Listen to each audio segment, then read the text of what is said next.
Assalamualaikum warahmatullahi wabarakatuh. Hamdan wa syukran lillah, wa salatan wa salaman ala rasulillah wa ala alihi wa sahbihi wa mawalah. Allahumma salli wa sallim ala hadha nabiyil karim sayyidina wa maulana Muhammadin wa ala alihi wa sahbihi ajma'in. Amma ba'du, qala Allah Ta'ala fi kitabihil karim, a'udzu billahi minasy syaithanir rajim, bismillahirrahmanirrahim. Ma kana Muhammadun aba ahadin min rijalikum walakin Rasulullah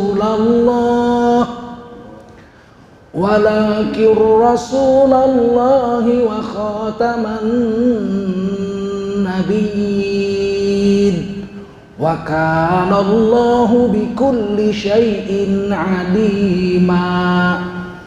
Ya ayyuhalladzina amanu dzkurullaha dzikran katsira wasabbihuhu bukratan wa asila. Qala Rasulullah sallallahu alaihi wasallam, man kharaja fi talabil ilmi fahuwa fi sabilillahi hatta yarji'. Baginda Rasul bersabda, siapa keluar untuk mendapatkan ilmu, orang itu adalah orang yang berjihad fi sabilillah sampai dia kembali ke tempatnya. Mudah-mudahan kita semua mendapatkan pahala jihad dari Allah SWT. Amin. Sadaqallahul azim wa sadaqa rasuluhun nabiyyul karim wa nahnu ala dhalika minasy syahidin wasyakirin walhamdulillahi rabbil alamin. Para ulama, tuan-tuan guru yang dimuliakan Allah SWT, Bapak Ketua Dewan Kemakmuran Masjid Agung As-Sakinah yang dimuliakan Allah SWT beserta seluruh jajaran, anak-anakku sekalian, para murid tahfidz yang sedang menuntut ilmu, mudah-mudahan Allah memberi pahala jihad kepada kamu semua. Jemaah subuh, bapak-bapak, ibu-ibu, hadirin wal hadirat rahimakumullah. Wajiblah kita bersyukur kepada Allah SWT. Salawat dan salam kita sampaikan untuk baginda Rasulullah sallallahu alaihi wasallam.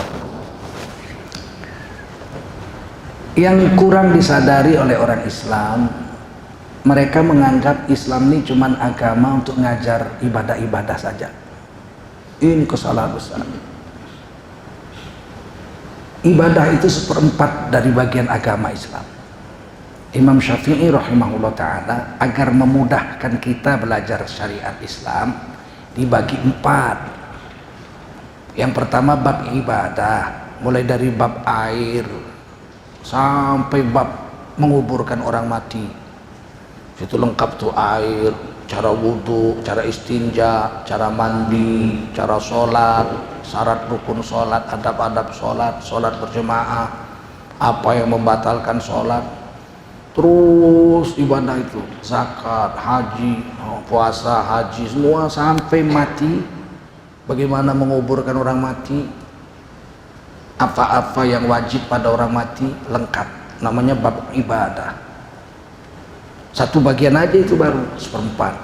Baru bab muamalat, bagaimana interaksi hidup sesama manusia, sewa menyewa, jual beli, pinjam meminjam, utang piutang, berdagang, bagaimana mengambil keuntungan dari dagang, itu diatur semua, lengkap.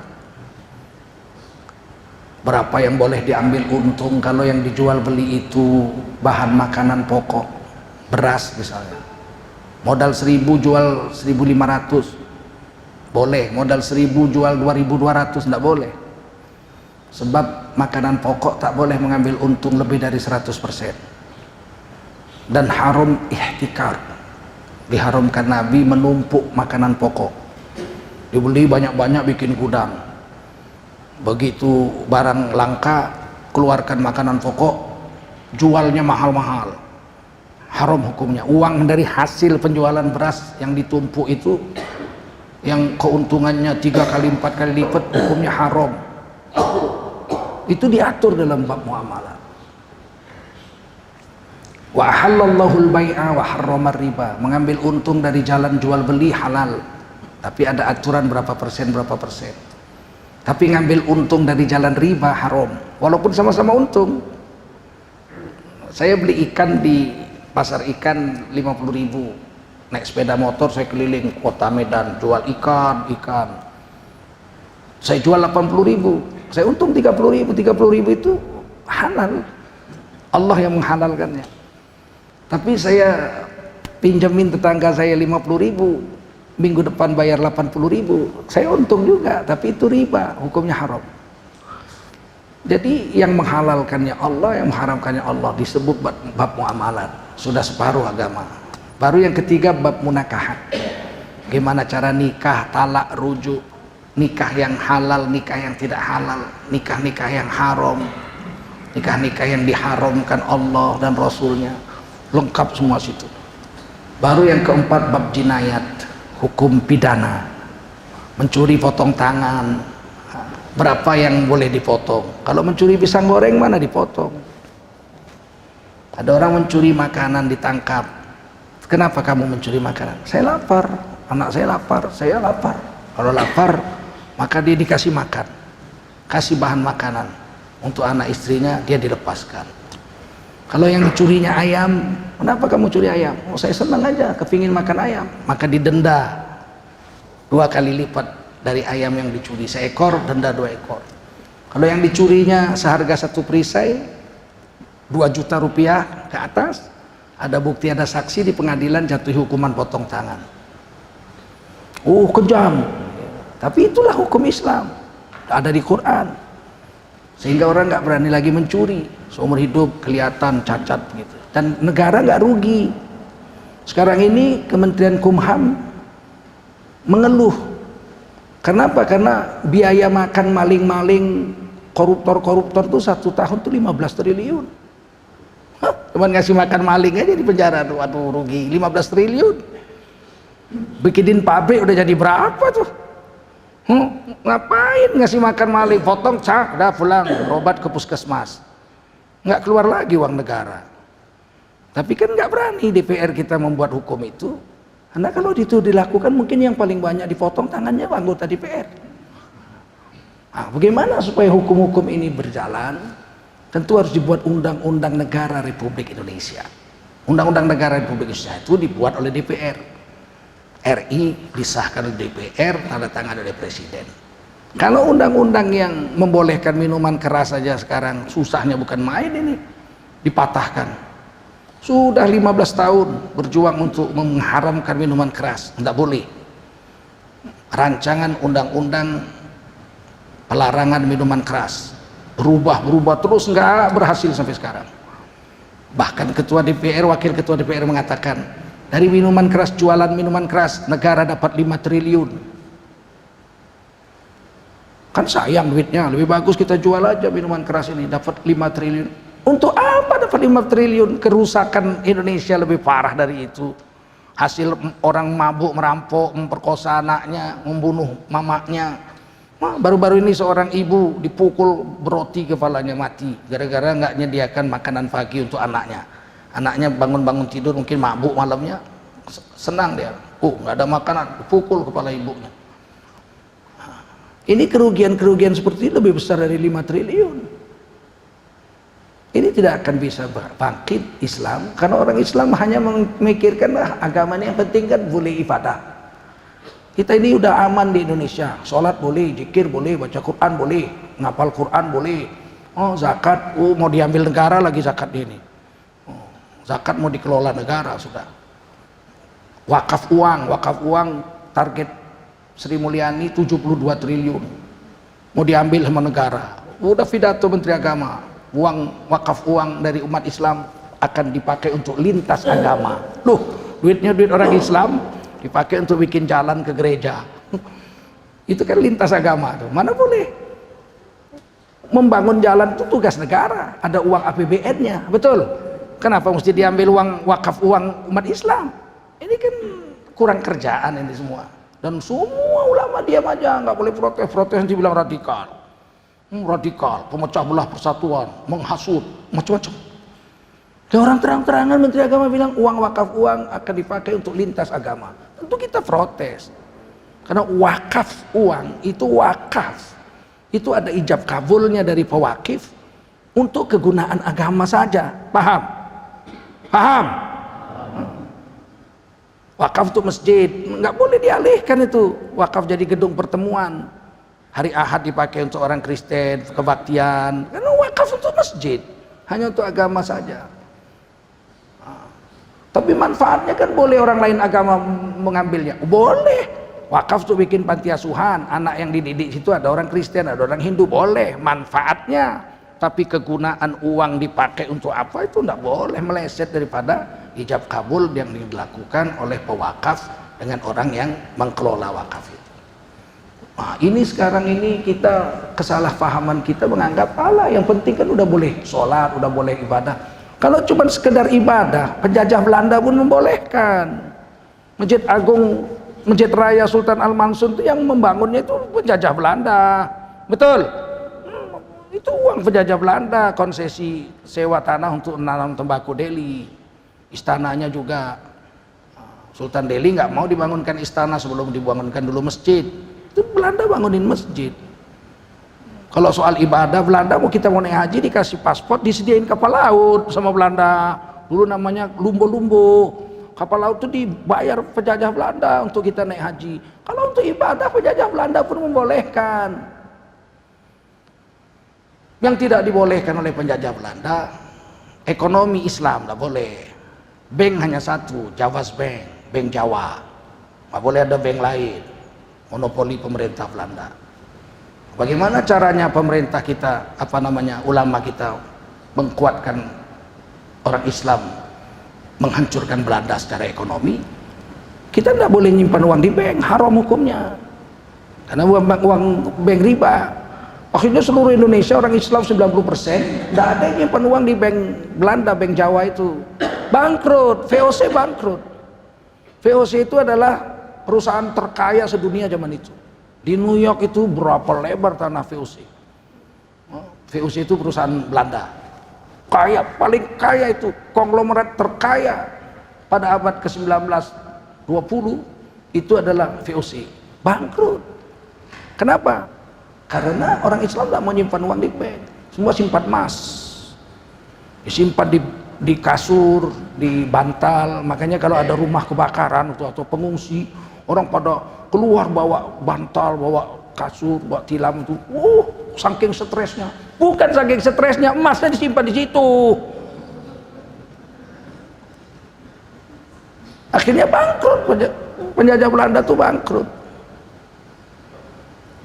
Kapan kita baru berhasil membuat bank Islam? Tahun 1994. Kan jauh betul, merdeka tahun 45. Selama 20 tahun zaman Bung Karno, terpikir aja enggak untuk bikin bank Islam?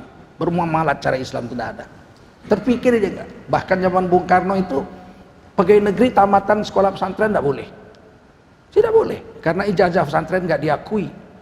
Semua pegawai negeri tamatan sekolah sekuler yang di bawah Menteri Pendidikan dan Kebudayaan. Yang di bawah pesantren tidak boleh. Guru saya Syekh Adnan Yahya diangkat jadi kepala IAIN Sumatera Utara, rektor golongan 1A.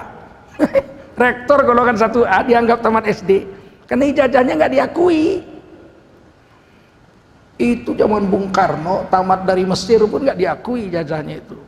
Harus ujian ulangan di IAIN. Lebih pandai dia dari yang uji. Tapi itu resiko hidup. Karena orang Islam menganggap yang penting sudah bisa ibadah. Nggak bisa. Mulai ditanamkan kesadaran bahwa Islam itu keseluruhan seni hidup manusia, sendi-sendi hidup manusia. Barulah dijumpai Pak Harto tahun 94 oleh Ketua Majelis Ulama Indonesia Hasan Basri almarhum dengan Ketua ICMI, Ikatan Cendekiawan Muslim Indonesia, Bapak B.J. Habibie. Waktu itu Menteri Ristek, Riset dan Teknologi. Ketemu Pak Harto, kita mau bikin bank Islam. Pak Harto pun heran, loh ada bank Islam? Ada. Apa bedanya bank Islam dengan bank yang ada? Kan Pak Harto pernah kerja di BRI waktu zaman tamat sekolah dulu sebelum masuk tentara. Itu sistemnya riba, berbunga. Iya saya ngerti, kata Pak Harto. Apakah bank Islam sistemnya beda? Beda. Bagaimana ngambil untungnya? Untuk bayar pegawai, untuk bayar gaji, untuk keuntungan, nambah modal segala macam. Oh, kami dengan sistem bagi hasil, mudharabah, sistem musyarakah, sistem murabahah. Dijelaskan. Oh, murabahah itu jual beli. Misalnya bapak mau beli rumah harga 100 juta. Duit cuma punya 25 juta kan nggak cukup. Nah, bapak datang ke bank, bukan pinjem. Bank syariah tidak meminjamkan uang. Kalau pinjam 75 juta ya bayar 75 juta, namanya qardun hasan, nggak boleh nambah 1 rupiah pun. Kami nggak meminjamkan uang, kami membiayai. Kita kongsi beli rumah itu. Jadi 25 juta uang bapak, 75 juta uang bank, kongsi, musyarakah, bersarikat. 100 juta beli rumah. Setelah terbeli, suratnya diambil bank, karena bank punya saham 75%. Bapak sebagai pemilik 25%, 25 juta, bapak boleh tinggal di rumah itu. Kan kita kongsi. Bapak tinggal di rumah itu, bank pegang suratnya. Nah sekarang bank mau jual. Bagian bank yang 75 juta itu mau dijual kepada bapak supaya 100% rumah itu milik bapak. Kalau saya nggak ada duit, jadi 75 juta dibayar 5 tahun, dicicil 5 tahun, jual beli. Tapi kalau 5 tahun sanggup, tiap bulannya dibagi-bagi. Tapi kami selama 5 tahun ambil untung, namanya jual beli.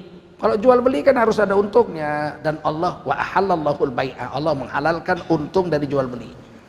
Kami jual sama bapak 100 juta, selama 5 tahun bapak cicil 60 bulan itu. 1 bulan ya bagilah 100 juta bagi 60 bulan, nggak ada tambah-tambahan.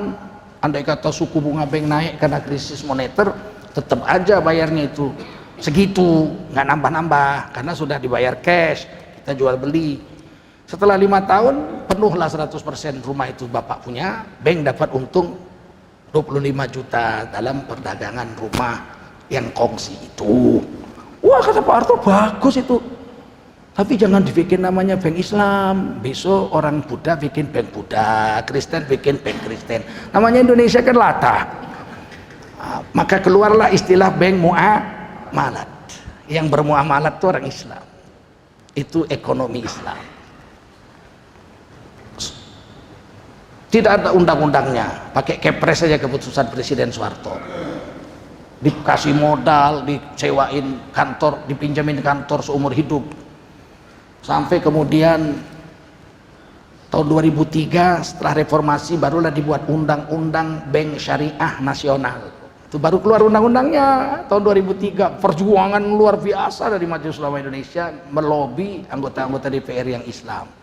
Barulah keluar bank syariah. Di seluruh Indonesia penuh dengan bank-bank syariah, diawasi oleh Dewan Syariah Nasional Majelis Ulama Indonesia, ditulis di undang-undang. Jadi kita sudah menjadi negara yang mengakui adanya bank Islam berdasarkan undang-undang negara. Itu berjuang. Kalau cuma yang penting ibadah saja, yang penting ibadah saja, mana berdiri bank Islam sampai kiamat? Paham? Nah, ini perjuangan kepahaman orang Islam. Hari ini dikendorin ini 5 tahun ini, 6 tahun ini. Yang penting bisa ibadah sudah, jangan rewel, jangan radikal. Menerima saja sudah. Jangan mau, bukan negara Islam ini bukan negara Islam. Jangan pakai hukum Islam loh. Ini bukan negara Islam, tapi negara yang melindungi, menjamin tiap-tiap warga negara untuk memeluk agama dan menjalankan agamanya masing-masing. Pasal 29 ayat 2, negara menjamin tiap-tiap warga negara untuk memeluk agama dan menjalankan agamanya. Orang Kristen boleh menjalankan agama Kristen 100%. Orang Buddha boleh menjalankan ajaran Buddha 100%. Orang Hindu boleh menjalankan ajaran Hindu 100%. Hindu itu nggak sampai 1% di Indonesia. Kecil. Nggak sampai 1%. Tapi di Bali dia 84%. 14%-nya orang Islam. Lain-lainnya sisanya. Ada Kristen sedikit-sedikit lah. Apa yang terjadi? Mereka buat perda peraturan daerah Bali. Hari raya Nyepi nggak boleh ada listrik, nggak boleh ada api hidup. 1 hari 1 malam api mati.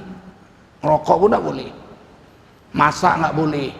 listrik mati, nggak boleh pakai AC, nggak boleh pakai kipas angin, nggak boleh naik mobil, nggak boleh naik sepeda motor, keluar rumah juga nggak boleh.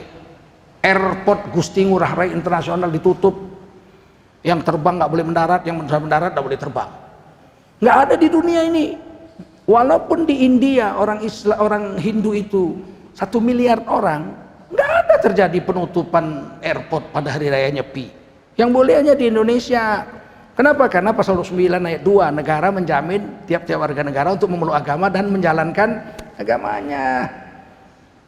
Cuman ada satu aja di Indonesia itu. Ketika terjadi hari Jumat 3 tahun yang lalu, jatuh hari raya Nyepi, gubernur datang ke Majelis Ulama Indonesia Bali. Bagaimana ini hari raya Nyepi hari Jumat? Oh, kami orang Islam wajib sholat Jumat. Terus gimana? Ya kami sholat Jumat jalan kaki, tidak pakai listrik, nggak pakai mikrofon, nggak pakai AC, nggak pakai kipas angin, khutbahnya juga nggak pakai mikrofon, sholatnya juga nggak pakai mikrofon. Kemudian selesai sholat kami pulang lagi ke rumah, tutup lagi pintu semuanya. Jadi boleh dilakukan itu aja, nggak pakai azan, pakai menara-menara nggak boleh dipakai. Kita menghormati orang yang sedang hari raya Nyepi. Lakum dinukum waliyadin. Jadi nggak ada ribut-ribut. Meskipun mereka cuma 1% aja di Indonesia. Kenapa? Karena undang-undang dasar kita menjamin tiap-tiap warga negara untuk memeluk agama dan menjalankan agama. Yang hari ini kok sekarang Islam mau menjalankan agamanya dicurigai. Dianggap sekarang ini kita 5 waktu ke masjid aja dicurigai itu. Ini kenapa ini 5 waktu ke masjid nih? Ada apa ini? Aliran apa ini? Loh 5 waktu ke masjid dipanggil oleh Allah, hayya 'alas shalah. Salatnya di sini, hayya. Hayya itu bahasa Arab, nang kene aja nang kono. Hayya itu bahasa Arab artinya di sini, di tempat saya azan ini salatnya. Jangan di sana, jangan di sana, di sana. Itu bahasa Arab bukan bahasa Cina. Kalau bahasa Cina lain, hayya. Lu orang gila, lu itu lain lagi itu. Kita datang ke masjid aja 5 waktu pelihara jenggot sudah dicurigai kita. Ini Pak Dokter ini 5 waktu ke masjid ada apa ini? Aliran apa ini? Kok jadi aliran apa? Dulu saya pakai jubah serban, ditanya tuh kau aliran apa? Saya bilang aliran di masjid cuma 2. Aliran apa itu? Satu aliran listrik, satu aliran tirta nadi. Kok nanya aliran? Ini perempuan pakai cadar, aliran apa itu? Sesat itu, radikal.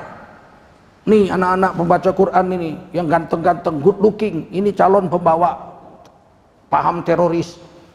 Loh, apa-apaan ini kok? Jadi kita jadi terdakwa di negeri kita sendiri. Yang mana negara harusnya menjamin untuk memeluk agama dan menjalankan agama. Hari ini kok jadi terdakwa kita. Nggak boleh. Memperjuangkan Islam nggak boleh. Ini bukan negara Islam. Loh, orang Hindu boleh memperjuangkan Hindu. Nah kita ini ternyata kalah dalam segala hal. Di daerah mayoritas Kristen jangan harapkan ada camat orang Islam. Jangankan bupati, Tapanuli Utara, Nusa Tenggara Timur, di Papua, nggak bisa. Jangan harap. Mereka militan di Bali, nggak akan ada wali kota, bupati, gubernur selain orang Bali. Dia 84% kok. Mereka dia pemilihan umum, silakan pemilihan umum, ya tetap menang dia, orang dia paling banyak di situ 90%, 84%. Yang sialnya orang Islam, banyak orang Islam di situ, bisa bupatinya bukan orang Islam. Medan 70% orang Islam, ketua DPR-nya Cina. Hanya kok bodoh kali kita orang Islam. Di tempat lain mereka milih orang itu aja. Kita kok mau milih orang lain? Karena kita ancam-ancam, kalau nggak milih orang lain berarti radikal. Ini bukan negara Islam. Ya kenyataannya yang banyak orang itu kita nggak bisa menang di situ. Betul? Betul nggak? Kan berarti orang Islam yang bodoh. Demokrasi ini rebutan banyak. Siapa yang banyak dia yang menang. Itulah namanya demokrasi. Siapa yang banyak dia yang menang. Kita yang banyak kita kalah, kan bodoh itu. Kita orang Islam, partai Islam nomor 6. 10 partai yang ada di Indonesia ini, nomor 6 partai Islam. Nomor 8, nomor 9, nomor 10. Nomor 1, 2, 3, 4 bukan partai Islam. Apa-apaan ini? Ya karena kan kita nggak boleh Islam. Islam itu kan ibadah Pak. Islam itu jangan yang lain-lain. Loh, Islam itu cara pandang, cara hidup sempurna dari seorang yang mengaku Allah Tuhannya dan Muhammad Rasulnya. Ya ayyuhalladzina amanu dakhulu fis silmi kaffah. Hei kamu orang beriman, masuklah kamu ke dalam Islam 100%. Lahir dan batin lengkap dari ujung rambut sampai ujung kaki. Lengkap. Tidak boleh separuh-separuh. Hari ini Islam cuma dipakai 4 aja. Lahir, sunatan, kawin, mati. 4 aja. Oke, selain itu gak dipakai Islam. Dianggap Islam ini kayak rumah kontrakan. Kalau cocok dipakai, kalau enggak minggir. Cari rumah lain. Gila. Habislah Islam kalau begini. Dan sudah 3% murtad. Merdeka 90% orang Islam di Indonesia. Sekarang pemilu terakhir tinggal 88,2%. Hampir 3% murtad. Sedikit. Dari 267 juta, 10 juta udah murtad orang Islam. Selama 75 tahun merdeka, 10 juta orang Islam sudah murtad. Ketika saya ceramahkan ini di YouTube dikomentari, karena orang Islam kayak kau inilah Jul, maka orang murtad katanya. Mau coba bayangkan, karena kayak kau inilah orang, jijik orang sama Islam katanya. Nyinyir Islam itu katanya. Saya rasa bukan orang murtad itu karena orang nggak mau belajar Islam dengan sungguh-sungguh. Dan yang merusak ini ulama-ulama bejat itu. Ulama-ulama yang bisa disuap dengan kedudukan, dengan duit, dengan perempuan. Saya tuh 22 tahun anggota Majelis Ulama Indonesia Pusat, 10 tahun jadi wakil sekjen. Banyak ulama itu kalau ngobrol itu 5-6 orang, ceritanya perempuan aja. Ceritanya duit, istri udah berapa? Jijik aku, dia betul. Jijik aku. Dulu waktu aku jadi penyanyi itu aja kerja orang. Penyanyi-penyanyi kalau kumpul ceritanya duit, terus perempuan.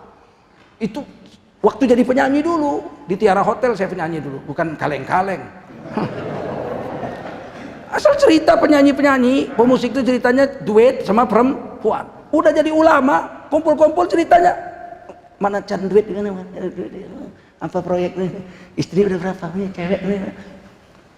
Apa nggak jijik kita kadang-kadang? Bangga kali kalau dapat jabatan. Jadi ulama mau kaya. Kalau mau kaya nggak usah jadi ulama, jadi pedagang. Betul? Jadi ulama kok kaya. Enggak malu jadi ulama kaya, punya mobil Mercy, punya mobil 10 di atas 1 miliar semua, kerjaannya cuma jadi ulama. Dari mana duitnya itu dapat Mercy jadi ulama? Saya dakwah dari SMA kelas 1 sudah jadi khotib Jumat, keliling dunia 33 negara, 35 negara sudah saya keliling dunia dakwah. Belum pernah lihat duit 1 miliar saya. 1 miliar duit saya belum pernah lihat. Udah keliling 35 negara saya. Kenapa? Karena bukan cari duit dari agama. Kita cari duit ya kerja. Saya kerja. Dosen saya pensiun, saya kerja di swasta. Auditor bank syariah, dapat gaji dari situ. Saya berkebun, kerja. Agama ini kewajiban dakwah. Kalau mau kaya jangan jadi ustadz. Tidak ada ulama dulu kaya gara-gara jadi ulama. Tiba-tiba dia ngomong, semua agama sama saja. Ini yang bikin orang murtad itu. Bukan kita yang tegas-tegas dengan agama, ini yang bikin murtad. Yang bikin murtad itu yang semua agama sama saja. Siapa saja yang berbuat baik, kalau nanti mati di akhirat semuanya akan masuk surga, apapun agamanya.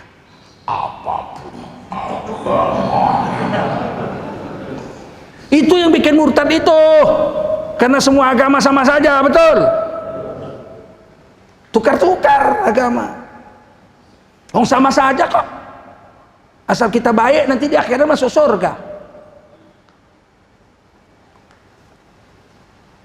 Kalau orangnya bodoh kayak Abu Janda, dia ngomong semua agama sama saja, kita nggak heran dia bodoh. Tapi kalau profesor, doktor, kiai, haji, ahli agama, SD-nya aja udah di pesantren, sampai S3-nya jurusan agama, dia bilang semua agama sama saja, apa nggak bikin orang jadi murtad? Datang seorang doktor ahli agama ke kantor saya di Jakarta, tempat saya cari nafkah, bukan kantor MUI. Dia bilang semua agama sama saja. Coba bilang ke saya, diambilnya kertas, agama itu seperti sungai. Sungai Islam, sungai Hindu, sungai Buddha, sungai Kristen, sungai Katolik. Waktu itu 5 agama. Ini sungai berbeda-beda, masing-masing dengan jalannya. Setelah nanti sampai ke laut, dibikinnya lingkaran sampai ke laut, maka tidak ada lagi sungai Islam, sungai Buddha, sungai Hindu, sungai Kristen, tidak ada. Semuanya laut. Maksudmu? Saya bilang, maksudnya begini, di dunia aja ada agama Islam, agama Kristen, agama Hindu. Nanti kalau udah sampai akhirat, semuanya itu masuk surga semua. Oh begitu? Iya. Coba bayangkan, kamu apa nggak bingung kalau yang ngomong begitu dokter ahli agama? Saya bilang, Masya Allah, begitu. Jadi semua agama sama. Kebetulan nih saya bilang, ntar lagi kita bulan puasa. Terus, ya kita masuk Kristen aja. Maksudnya, ya supaya kita nggak kena hukum puasa. Nanti hari bulan puasa kita makan, minum. Kalau anak buah nanya, loh bapak kok makan siang? Hari ini saya Kristen. Mau nanti hari raya Cina, kita masuk Cina bisa minum ciu. Minum mabuk kita. Loh kok Ustadz kok mabuk? Sekarang saya lagi agama Konghucu. Dia pucat, dia bilang, ya bukan begitu maksudnya. Bukan begitu maksudnya gimana? Kan semua agama sama aja. Syukur-syukur kita mati sedang dalam agama Kristen. Dipakein sepatu beli, pakai jas, pakai jam tangan, pakai dasi, ya nggak? Kasih semprot minyak wangi, dimasukin peti. Kan cakep begitu mati daripada dibungkus kayak lepat gitu. Kayak kain kapan model. Syukur kita mati dalam keadaan Kristen, nggak ditahlilin, dinyanyiin dang matio namo domi. Ini bukan mati cuman tidur katanya kan. Wah jangan, bukan begitu maksudnya. Ini gimana nggak begitu? Ya tetap beda. Kalau beda kenapa kau bilang sama? Dia udah minta kopi, saya ambil kopi. Jangan minum kopiku. Gak rela aku kopiku diminum orang bejat begitu. Kalau saya aja berani, mereka begitu, bagaimana Anda yang kecil-kecil yang masih muda-muda ini? Bagaimana orang-orang awam seperti Pak Dokter segala macam ini? Bagaimana orang gak murtad, wong semua agama sama aja? Sekarang saya tanya, agama sama apa enggak? Sama enggak? Beda. Rukun Islam yang pertama itu mengakui 2 kalimat syahadat. Asyhadu an la ilaha illallah wa asyhadu anna Muhammad dan abduhu wa rasuluh. Ada Tuhan hanya Allah, Nabi Muhammad. Titik. Jadi agama yang lain bagaimana? Kau anggap sesat semua? Bukan. Agama yang lain ku ucapkan lakum dinukum waliyadin, bagimu agamamu, bagiku agamaku. Nggak usah campur-campur. Ngapain saya urusin agama orang? Kalau ditanya orang, Tengku Zulkarnain, saya agama yang paling betul menurut Anda agama apa? Menurut saya Tengku Zulkarnain, agama yang paling betul agama Islam. Anda telah menghina agama saya. Loh, kapan saya menghina? Anda bilang yang paling betul agama Islam. Iya. Bagaimana dengan agama saya yang saya anut? Berarti sesat. Agamamu kok kau tanya sama aku? Kau tanyalah sama pendetamu. Kau nanya sama aku kau. Lakum dinukum waliyadin. Pasti kalau ditanya sama pendetanya sama jawaban. Macam mana menurut Pak Pendeta agama kita? Agama kita yang paling betul. Yang lain rusak semua.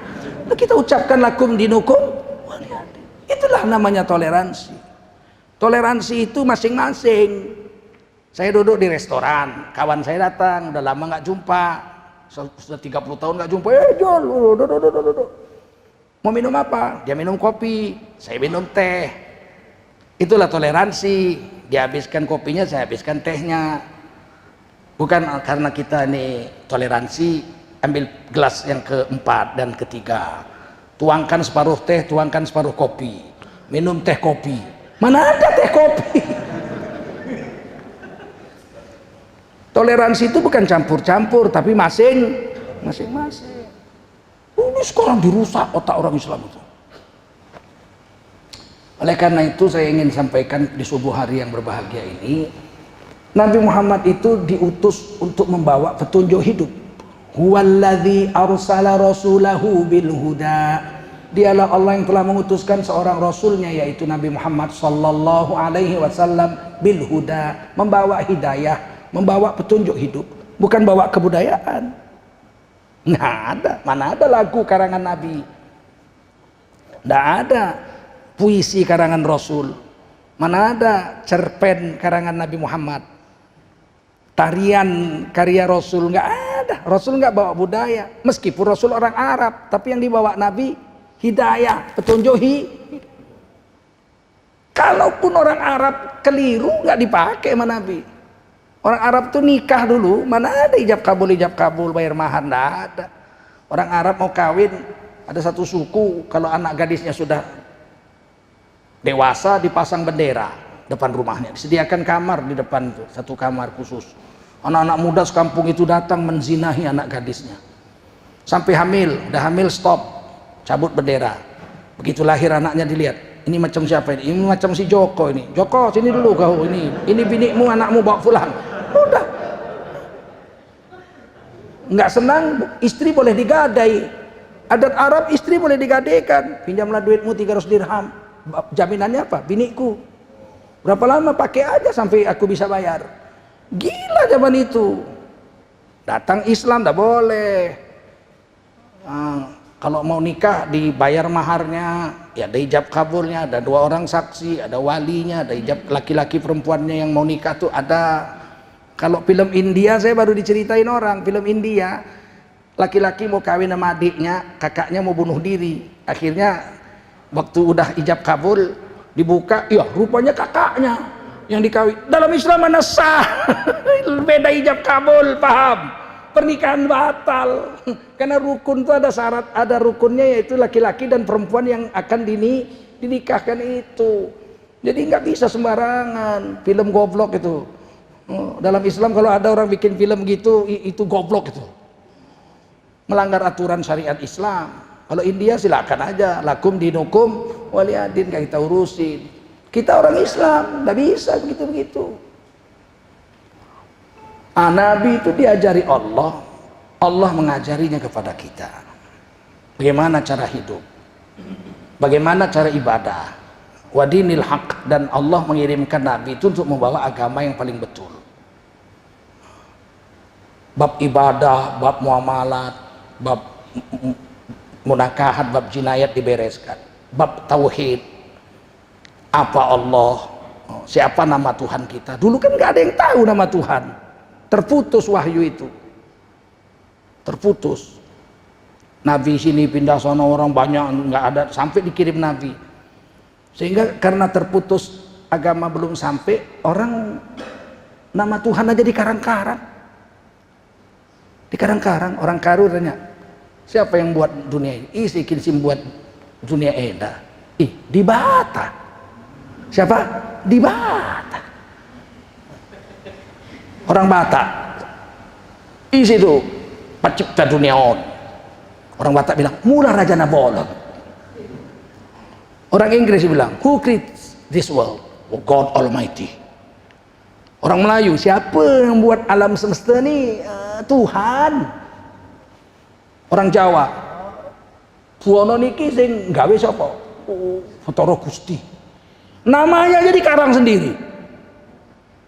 Yang tahu Tuhan itu namanya Bathara Gusti cuma orang Jawa. Orang Batak, aduh, Gusti. Mula Raja Nabolon. Yang tahu Mula Raja Nabolon itu Tuhan semesta alam cuma orang Batak. Orang Karo aja nggak tahu. Aduh, Mula Raja Nabolon. Ini yang mencipta dunia ini. Oh, di Batak, kata orang Karo. Orang Melayu bilang Tuhan. Orang Cina bilang Tien. Ya dibikin aja lah, apa yang mau dibikin orang tuh terserah aja. Sepakat udah jadi. Allah nggak mau. Allah perintahkan kepada Nabi Muhammad, ya ayyuhan nasu ubudu rabbakumul ladzi khalaqakum wal ladzina min qablikum la'allakum tattaqun. Hai manusia, nggak peduli mau orang Batak, mau orang Arab, mau orang Jawa, pokoknya hai manusia, sembahlah Tuhanmu. Rabb itu sifat Allah yang mencipta dan memelihara. Sembahlah pemeliharamu dan pemelihara alam semestamu. Sebagaimana orang dulu, umat Nabi Adam, umat Nabi Nuh menyembah pemelihara alam semesta itu. Mudah-mudahan dengan kau sembah pemelihara alam semesta itu, kamu jadi orang yang bertakwa. Orang nanya, orang Arab nanya sama Nabi, siapa Rob itu? Man Rabbuna? Siapa Tuhan kita itu? Rob, yang pemelihara alam semesta itu. The invisible hand behind the universe. Kekuasaan yang nggak nampak yang ngatur alam semesta itu. Rob bahasa Arabnya. Siapa itu? Dijawab sama Allah melalui Nabi. Innani anallah. Sesungguhnya aku adalah Allah. Keluar namanya. Siapa namanya? La ilaha illa ana. Sesungguhnya tiada Tuhan yang layak disembah, yang pantas disembah, yang boleh disembah kecuali aku saja, Allah. Fa'budni, maka oleh karena itu ibadahilah olehmu akan aku, Allah. Wa aqimis sholata li dzikri, caranya dengan menjalankan sholat untuk menyembahku itu. Waktu belum ada agama, Tuhan namanya terserah. Orang Melayu bilang Tuhan, orang Batak bilang Mula Raja Nabolon, orang Karo bilang Dibata, orang Cina bilang Tian. Cara ibadahnya pun dikarang sendiri. Dikarang sendiri. Tukang ayam, dipotongnya 1 ekor, dimasaknya lengkap dari cucuknya sampai ceker-cekernya nggak ada yang diambil. Dan itu dibakarnya, dan itu di manalah ini ya Tuhan itu ya, cari ada pohon besar, disinilah Tuhan itu. Tuhan, di Bata, ku berikan sada manu endaman bantu, kari berikan aku manu si kata. Begitulah cara nyembahnya orang belum ada ajaran agama, betul? Agama belum sampai. Datang agama, yang namanya pencipta alam semesta itu, Rabb itu namanya Allah. Berubah langsung. Orang Karo kalau udah masuk Islam, isikin dibata enda. Dibata Allah. Macam mana menyembahnya? Masih kau potong burung, manuk, ayam? Enggak lagi, aku sekarang menyembah Allah pakai sholat. Berubah 180 derajat. Sehingga seluruh dunia, mau orang Inggris, mau orang Prancis, mau orang Swedia, mau orang Eropa, mau orang Jepang, mau orang Cina, mau orang Batak, mau orang Melayu, mau orang Jawa, mau orang Papua, sudah masuk Islam, ditanya, siapa Tuhanmu? Apa jawabnya? Siapa Tuhanmu? Man Rabbuka, siapa Tuhanmu? Allah. Serentak, sepakat seluruh dunia. Bagaimana cara menyembah Tuhan itu? Melaksanakan sholat. Bagaimana cara sholat? Kata Nabi, sallu kama ra'aitumuni usalli. Sholatlah kamu sebagaimana kau lihat aku Rasulullah menjalankan sholat. Persis ditiru dari Rasulullah SAW. Sampai sini paham? Enggak dikarang-karang agama ini. Kata Allah, wadhkur isma rabbika bukratan wa asila. Sebut-sebutlah nama Tuhanmu itu, Rabb, yang memelihara alam semesta itu, habis subuh asar. Nggak ada sholat sunat, zikir-zikir. Yang boleh disebut nama yang Allah ajarkan sama kita. Allah, huwallahul ladzi la ilaha illa. Dialah Allah, Tuhan yang nggak ada Tuhan sembahan selain Dia. Huwar rahmanur rahim, yang sifatnya ar-Rahman, pemurah, ar-Rahim, penyayang.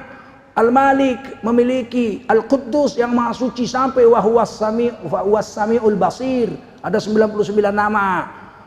Tambah Rob 1, alhamdulillahirabbil alamin 100. Ada ya Mannan, ya Hannan, ya Mannan, ya Qadimal Ihsan. Termasuk Ramadan. Ramadan itu nama Tuhan, nama Allah. Makanya makruh kata Imam Maliki mengatakan Ramadan saja. Mesti ditambah bulan Ramadan, syahrul Ramadan. Dan boleh dizikirkan untuk dapat pahala, disuruh sebut-sebut nama Tuhanmu. Yang disebut itu nama Tuhan yang Allah antar sama kita. Allah, Allah, Allah, subhanallah, alhamdulillah, wa la ilaha illallah. Ya Rahman, ya Rahim, ya Malik, ya Quddus, ya Salam. Ayyamma tad'u falahul asmaul husna. Yang manapun nama Allah itu kau sebut, semua bagus. Tapi yang diajarkan Allah tidak boleh. Kita ambil tasbih, kita zikir. Dibata, dibata, dibata, dibata. Nggak berpahala. Paham?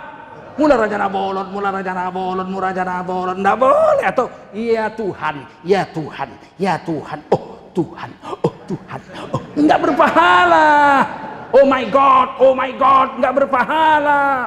Yang berpahala yang Allah antar namanya kepada kita, paham? Sampai sebegitunya Islam itu, sama seluruh dunia, nggak berubah. Itu baru tauhid. Bagaimana dengan bab syariatnya, cara beribadah sama, beda-beda furu aja, beda-beda ranting. Sholat ya berdiri, niat, takbir, baca Fatihah sama semua itu. Yang beda cuma ranting-ranting kecil.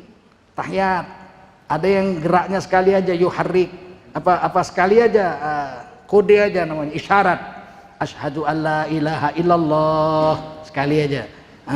Udah itu nggak gerak-gerak lagi. Ada yang yuharrik dari awal begini terus. Hadisnya Abu Dawud dari Wa'il bin Hujrain. Sahih hadisnya begini-begini. Ya silakan aja. Ada yang sekali aja udah 20 hadisnya yang sekali aja isyarat. Asal jangan kita marah orang gini tangkap tuh. Ngapain diurus-urus? Yang begini-begini sunnah, yang sekali bergerak aja sunnah, hadisnya 20, yang gini-gini satu hadisnya, tapi sahih. Yang 20 juga sahih, ada Bukhari, Muslim, sebagainya. Ya udah kan, cuman yang nggak boleh itu sholat begini. At-tahiyatut mubarakatut sholawatut thayyibatu lillah.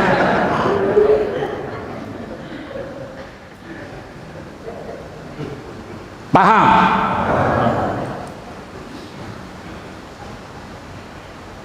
Barulah Islam sempurna sebagai cara berpikir, cara hidup. Dan belakangan ilmu sains berkembang, ternyata Islam itu hebat.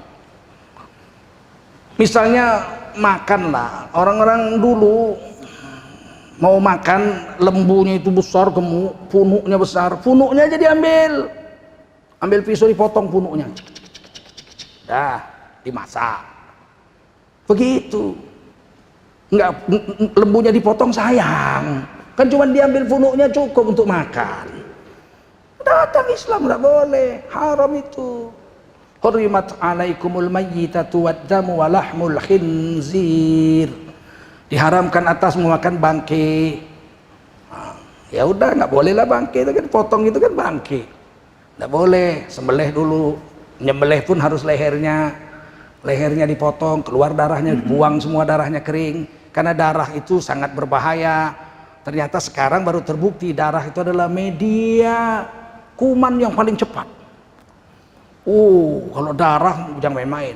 Saya dulu SMA sempat itu di laboratorium kan, di SMA Negeri 4 Medan. Itu darah diambil, taruh di kaca, letakkan di mikroskop. Sebentar aja tuh, setengah jam penuh kuman-kuman di situ. Maka Allah mengharamkan makan darah juga. Dulu kecil-kecil saya di perkebunan Medan ini banyak orang-orang Jawa kan, potong ayam, darahnya ditampung, taruh di piring, udah beku dipotong-potong kayak agar-agar digoreng, namanya dedeh. Mangan kue nae niki opo iki, saya bilang iki getih, ini darah dedeh. Saya bilang kata guruku haram nih, untung saya sekolah di Muhammadiyah SD, tahu agama SD saya udah tahu. Ini haram nih, opo kue haram-haram kue, iki enak iki katanya. Haram. Ternyata darah itu sangat berbahaya. Ada satu suku yang darah itu memang ditampung, potong ayam ditampung, begitu ayamnya selesai dibakar atau digoreng, disiramkan darah ayamnya itu. Tapi sekarang baru orang tahu ternyata darah itu media kuman yang paling cepat untuk berkembang itu adalah darah. Potong lehernya, buang darahnya semua. Nggak boleh kita motong kambing perutnya dipotong, potong perutnya. Haram itu bangke.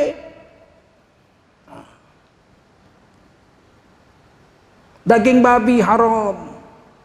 Dan seluruh, itu Quran bilang walahmul khinzir, dagingnya haram. Kan cuma dagingnya, kalau limpahnya sama tulangnya sama kulitnya. Loh, sedangkan dagingnya haram apalagi yang lain. Begitu dalam Islam. Ada penjelasan dari Nabi, babi dan seluruh all the varieties dan seluruh variasi-variasinya. Babi kawin sama sapi, anaknya pun haram. Babi dikawinkan sama lembu, Kan lembu anaknya cuma 2, paling banyak ada 3. 1, 2, ya kan? Jarang-jarang lah 3. Kalau dikawinkan sama babi, anaknya bisa 12. Biar cepat kaya. Haram apa enggak? Haram. Sak keturunan-keturunannya. Termasuk obat yang dikembangbiakkan di medianya yang pakai babi. Haram. Nggak boleh. Karena kesenggol babi haram semua. Ini semua diajarkan dan sekarang baru tahu orang. Sekarang, zaman dulu pokoknya haram udah titik. Kita turut aja sama Nabi. Sekarang ternyata babi itu binatang paling jorok. Omnivora. Binatang yang memakan segala-galanya. Sampai taiknya sendiri dimakannya. Ini binatang paling parah. Ayam kita kurunglah 3 hari. Saya banyak ayam saya, ratusan ekor ayam saya. Memang pemelihara ayam dari kecil saya. Kurunglah 3 hari, nggak usah dikasih makan, lemes dia. Udah lemes dia 3 hari, kasihlah tai ayam 1 mangkok, dilihatnya aja gitu. Nggak mau ayam makan tai ayam, betul. Ikan nggak mau makan tai ikan.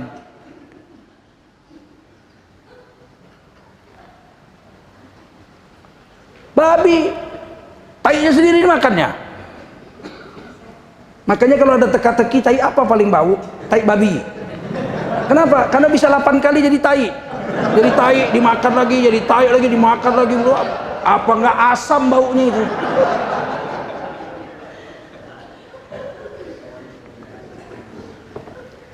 Tapi dulu orang kan nggak tahu dulu. Pokoknya haram udah titik. Sekarang baru orang tahu.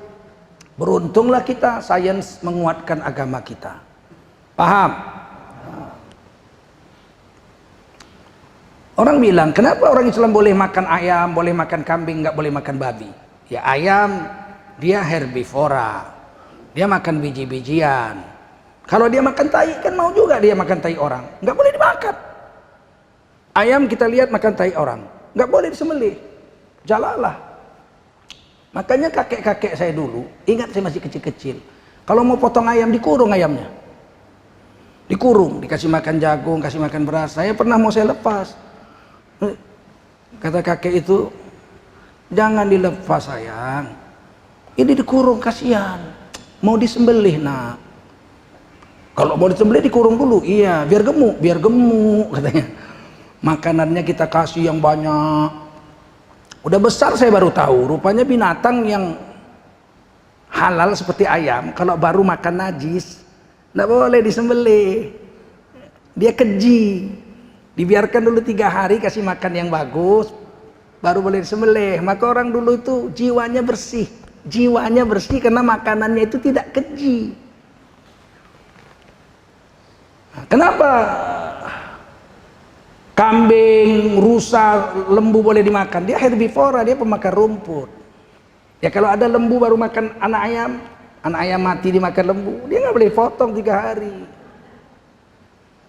Karena dia baru makan bangkai, dia keji, tidak boleh. Sebegitunya. Bagaimana dengan ular, buaya, singa, harimau? Ya sama, dia karnivora, binatang yang memakan daging mentah, haram.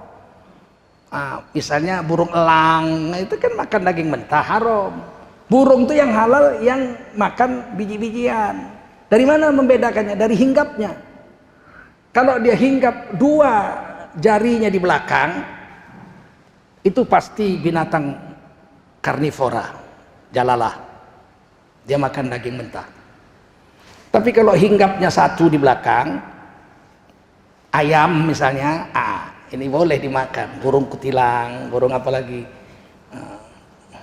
Asal dia hinggapnya 1 yang di belakang, halal. Tapi kalau 2 yang di belakang, itu pemangsa.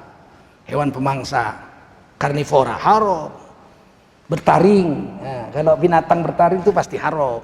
Biawak haram, siapa bilang biawak halal? Tapi dob halal, dob bukan biawak. Dob itu pemakan rumput. Memang badannya persis seperti biawak, seperti buaya. Tapi dia nggak bertaring, giginya seri semua. Dia makan rumput, dob namanya halal. Tapi kalau warol itu bertaring, lidahnya bercabang dua. Di sini bahasa Indonesianya biawak. Haram, wong dia makan bangke kok dimakan. Ada sekarang yang mau makan biawak gara-gara salah terjemah dop. Dop diterjemahkan biawak. Dop bukan biawak, dop kadron, kadal gurun. Sekarang tuh itu halal. Tapi itu diketahui dari ulama-ulama. Oleh karena itu tidak bisa kita memahamkan agama tanpa diajarkan oleh para ulama. Ada ulama warasatul anbiya. Jadi lengkap tuh, dari mulai tauhidnya diajari sampai syariat diajari sampai adab-adab. Adab-adab. Adab itu menurut agama, akhlak menurut Quran dan Sunnah, bukan menurut adat kebiasaan. Kalau adat kebiasaan salaman sama laki-laki perempuan, itu adat kebiasaan. Dalam Islam tidak boleh. Masa istri orang dipegang? Apa kabar kau, Meni? Udah kawin, anakku udah 3, tapi masih cantik kau. Mana lakimu? Itu lakimu. Ya jelek kali laki kau. Loh, kok bini orang kok kau pegang-pegang? Ada adat yang bersesuaian dengan agama, jalan terus. Misalnya orang Sunda itu kalau salaman laki-laki perempuan dari jauh aja. Nah, dari jauh. Berarti bukan mahram. Nah, udah pakai jalan. Kalau nggak mau pakai agama ya pakai cara Sunda, salaman laki-laki perempuan. Kenapa nggak gini lagi, nggak second? Nah, bukan mahram. Begitu. Kalau adatnya bertentangan dengan agama, minggir. Pakaian adat, pakai kemben misalnya. Ya udah masuk Islam, janganlah dipakai kemben. Boleh pakai kemben, boleh, tapi depan laki. Kalau nggak diterkam terus, ya kan? Laki sendiri pakai kemben. Jangan di depan laki orang pakai kemben. Juleklah matanya. Paham? Terus dibilang, oh Islam mau menjajah adat istiadat. Enggak. Islam ini aturan hidup. Saya pakai jubah serban, aman saya rasa. Kalau saya nginap di hotel, nggak ada yang berani telepon saya. Ada itu malam-malam kalau tidur di hotel, ting tong. Kok jam 1 malam kok ada orang yang ngebel. Saya buka, perempuan, bajunya robek-robek. Bang, saya kawani tidur bang, katanya. Iya. Kau siapa? Biasa, selimut, katanya. Oh bangsat kau, saya bilang.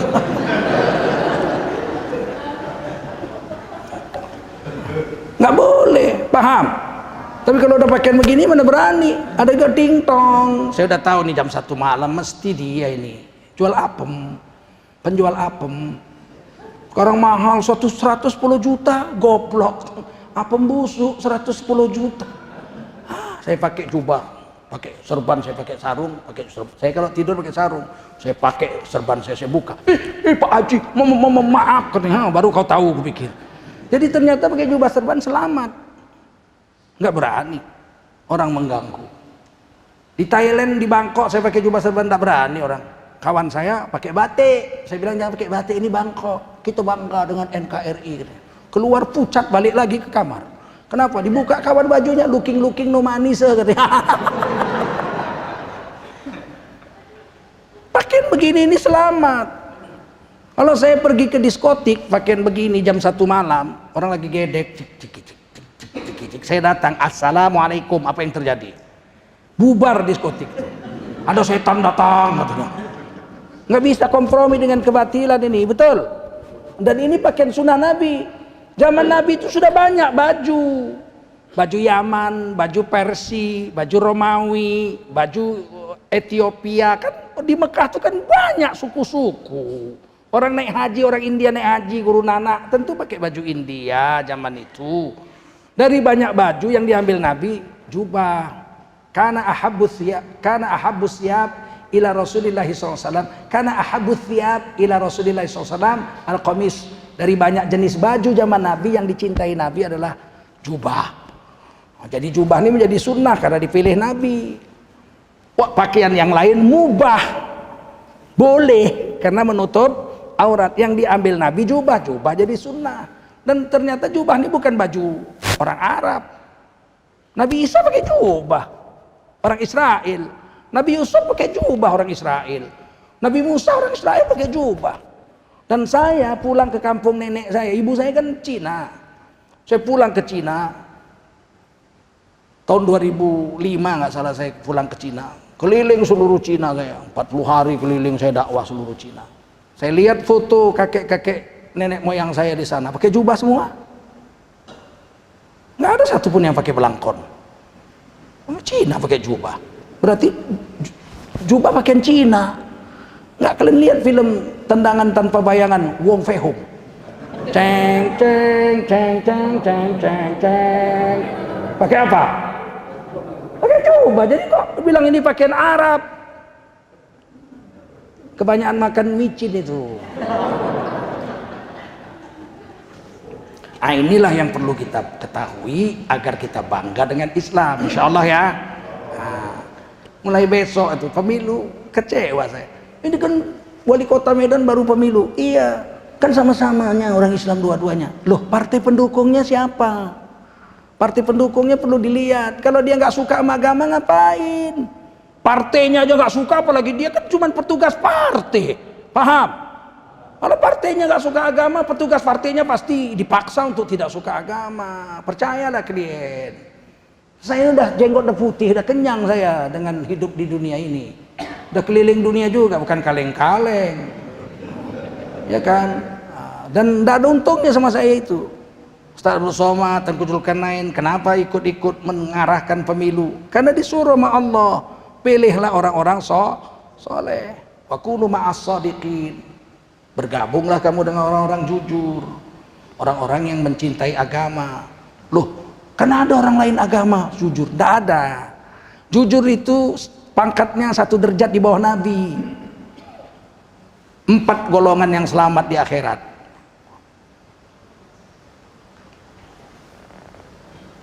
Wa may yuti'illaha war rasul, siapa taat sama Allah sama Rasul seumur hidupnya, faulaika ma'alladzina an'amallahu 'alaihim minan nabiyyin was-siddiqin wasyuhada'i was-salihin wa hasuna ulaika rafiqa.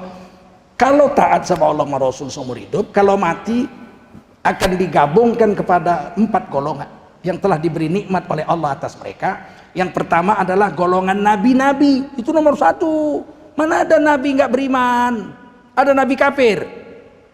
Nggak ada. Yang kedua adalah golongan orang-orang jujur, siddiqin. Orang jujur itu pastilah Islam. Tiba-tiba ada kiai bilang biar kafir asal jujur. Loh, jujur itu 1 derajat di bawah Nabi. Abu Bakar As-Siddiq itu jujur, digelar As-Siddiq. Baru di bawahnya orang-orang yang mati syahid, syuhada. Mana ada orang mati syahid bukan orang Islam? Betul. Yang keempat solihin, orang-orang soleh. Orang soleh itu nomor 4. Soleh, kafir soleh aja nggak bisa, apalagi siddiq. Gimana? Ini yang perlu kita beritahu kepada umat. Kalau kepentingan pribadi kami nggak perlu sama kami. Untuk apa itu? Saya, Ustaz Abdul Somad dan lain, itu apa kepentingan pribadi? Nggak perlu kami itu. Saya tinggal di Jakarta, KTP Jakarta kok saya. Cuman saya punya pesantren di Medan, tiap bulan saya pulang, saya urusin. Saya mau semua umat Islam ini paham bahwa agama itu adalah cara hidup, cara pandang dunia dan akhirat. Insya Allah. Sampai sini aja ceramah kita.